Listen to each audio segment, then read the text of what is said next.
से पहले कि वो कुछ कर पाता, उसे कमरे में एक तेज हवा का झोंका महसूस हुआ और वो एकदम से बेहोश हो गया। कुछ देर बाद जब दिवाकर की आंख खुली तो उसकी नानी उसके सामने थी। दिवाकर अपनी नानी को देखकर रोने लगा और उसने अपनी नानी को सरकटे के बारे में सब कुछ बताया। उसकी नानी बेहद घबरा उठी। दोनों ने डिसाइड किया कि वो सुबह होते ही उस गांव को छोड़ देंगे।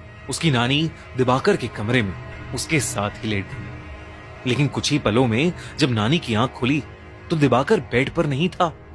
उन्होंने पूरे घर में उसकी तलाश की, लेकिन वो कहीं नहीं मिला।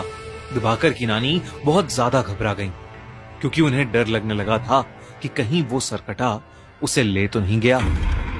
उन्होंने गांव वालों से मदद मांगी और वो सब उसे ढूंढने में लग गए। जैसे ही वो जंगल में पहुंचे, उन्हें किसी के जोर से गुर्राने की आवाज आई। तब उन्होंने देखा कि दिवाकर एक बड़ी सी तलवार लेकर खड़ा है। दिवाकर की आंखें सफेद हो चुकी हैं और वो गुस्से से गुर्रा रहा है, जैसे वो बिल्कुल पागल हो गया।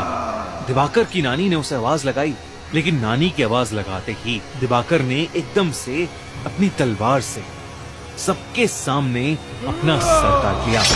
ये देखते ही सब गांव वाले वहां से भाग गए और उसकी नानी वहीं जमीन पर गिरकर रोने लगी।